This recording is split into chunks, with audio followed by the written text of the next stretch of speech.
Welcome to the Connector Podcast, an ongoing conversation connecting fintechs, banks, and regulators worldwide. Join CEO and founder Koen Vanderhoydonk as you learn more about the latest available trends and solutions in the markets. Welcome to another podcast, and together with me I have Srikant, and Srikant is from India but lives here for a while in Europe. But what is super interesting, and before you actually introduce yourself, Srikant has a very particular view on what's happening in the wealth management industry in Asia. So he's happy to share that with us. Srikant, very welcome in this podcast. Can you explain who you are, where you work for, and so on?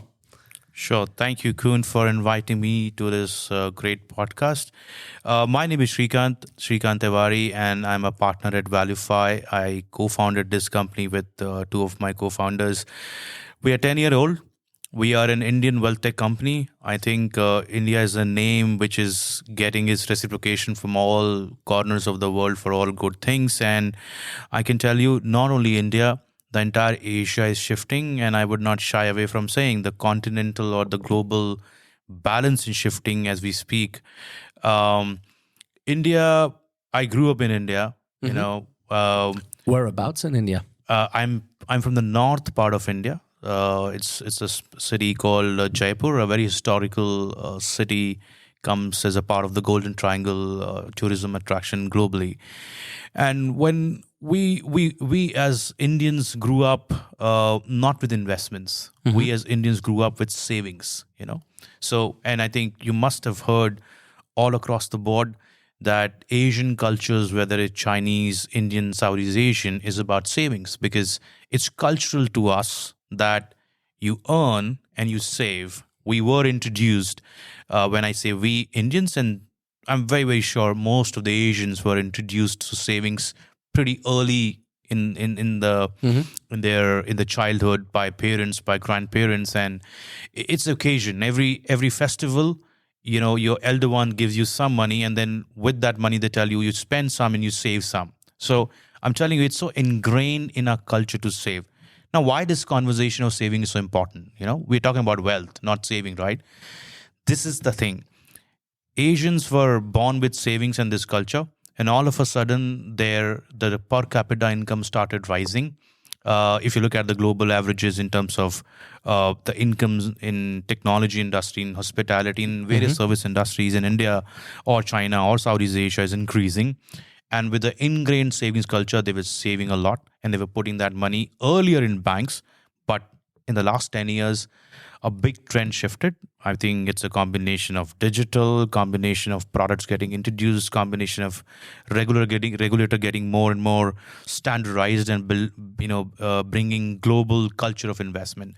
So I'll just talk about one simple thing which totally changed the India and the way they look at investments. It's called Mutual Fund Sahi Hai. It's a campaign in the local language, which basically talks about that if you put your money systematically, which is called systematic investment plan. If you go to India and ask any person, how do you invest? He's going to tell you, I invest in SIP.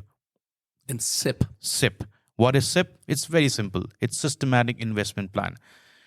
The regulator and the entire industry came behind it.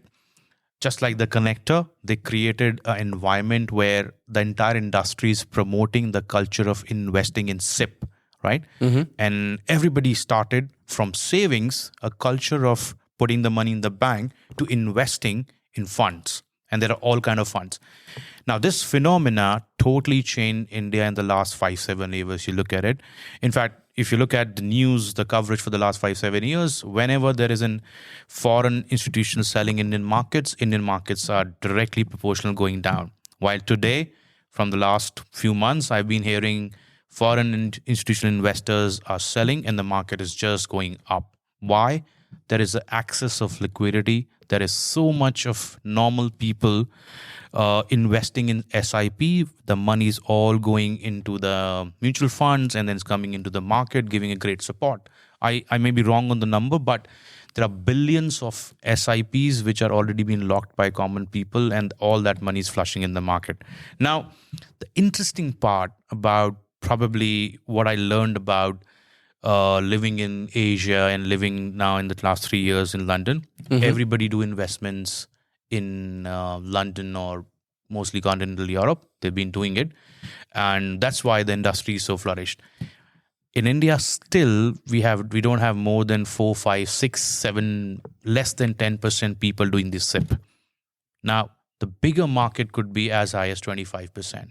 Now, just imagine in the next few years, when all these people and the generational shift is happening and they start investing like this, the market is going to explode. And we can see the effect of it. That's why, the local companies, the equity IPOs don't have to look out. There is so much of liquidity to, support the entire market.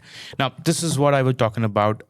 Asian economy is a phenomena, a savings phenomena through technology and through this whole market ecosystem converting into a wealth phenomena. And that is where companies like us exist, Valuefy, which is trying to build a wealth proposition, work with banks, and kind of deepen this proposition across the board. So we work with multiple markets: India, Southeast Asia, Singapore, Dubai. So yeah, just wanted to give you a real background. That's super insightful.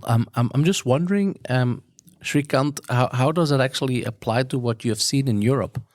Since you said you're here in London for the last 3 years, have you seen any similarities? Have you seen any complete differences? Well, let me talk about two similarities here. And I think the common denominator of that similarity is the technology. I think the markets in Asia and the markets in Europe are a different curve when it comes to the behavior of retail people or, HNIs, or what we're calling now today in the event today. It's very interesting conversation about generational shift of wealth. But there is a common denominator in industry, which is called technology. And that's the phenomena I see.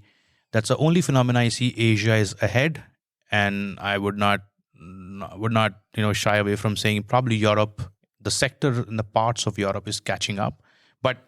But this is where I see an opportunity, because like in the market where I live now in London, if you don't have at least 500,000 quids, it's difficult or almost close to impossible for you to find a financial advisor, because the IFA market, it's so difficult to service, individual investor and get a proper advice. While there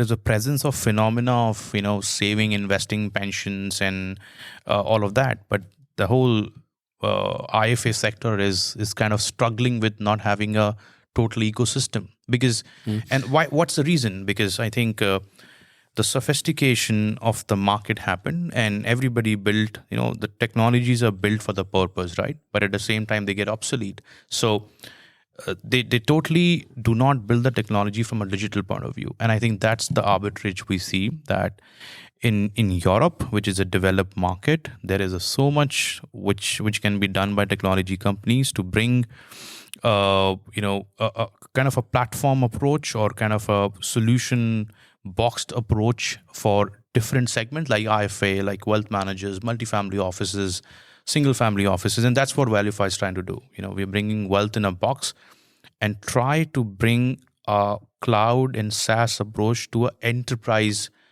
technology. So far, we have seen that when it comes to wealth technology, or I think we spoke about in just one session in the event about where Singpulse and Saskanda was talking about, kind of creating a SaaS technology in the core banking. The same thing we are trying to achieve, because creating an end-to-end open architecture wealth platform which can fit into an IFA and wealth management market, but it's also superior in the technology, will bring down the cost, will bring down the entire connectivity between advisor and their audience. I think that's what I see the arbitrage between Asia being ahead in technology, behind in the investment curve, and I think the other way around in Europe. So I think that's the kind of thing I see in Europe. Well, time flies when you're having fun. That's what they say sometimes. We're getting towards the end of this conversation, and I was wondering if you could give me some insights from the event itself. We're today at Swiss WealthTech Live, organized by Wealth Mosaic. What have been your findings so far? Being leading, growth and sales for a FinTech organization, it's my responsibility and a natural choice to be in a lot of events all over Dubai, Singapore, London, and many places. I think I've been in touch with Stephen for a very long time. Mm-hmm. What I like about this event is the curation he has done. It's not these topics are being chosen very carefully. It's not very one-sided. Very important. Yeah, it's not one-sided that all day we are talking about wealth. I personally like content-oriented, topics. And second thing, which I think I'll give a hats off to him or his team or Wealth Mosaic as a platform, that they're able to bring the diversities. Like I just bumped into you. It's a great discovery for me, because this was a problem which was there parked in my mind, but I never thought a solution like the connector existed. Mm-hmm. So thank you. And I've met almost half a dozen different kind of diversified crowds. So I find the whole event is very curated, content oriented, and the selection of the audience is very mixed up, so they can make what you call in sales world, proper matches. Serendipity. Serendipity. Yeah, that's the best word for it. Yeah. So I think that's what I will give. I think half of the event is still left, so probably we'll have more good things to look at. So yeah. No, absolutely. Srikant, it was really amazing to have you like in a very last minute sort of podcast interview, but it has been amazing. Thank you for sharing your insights. Thank you also for the audience, and let's stay tuned, because more news to come from this marvelous event. Thank you very much. Koen. Thank you. It was lovely, chatting with you in this podcast. Look forward. Thank you. Thanks for listening to another episode of the Connector Podcast. To connect and keep up to date with all the latest, head over to www.jointheconnector.com or hit subscribe via your podcast streaming platform.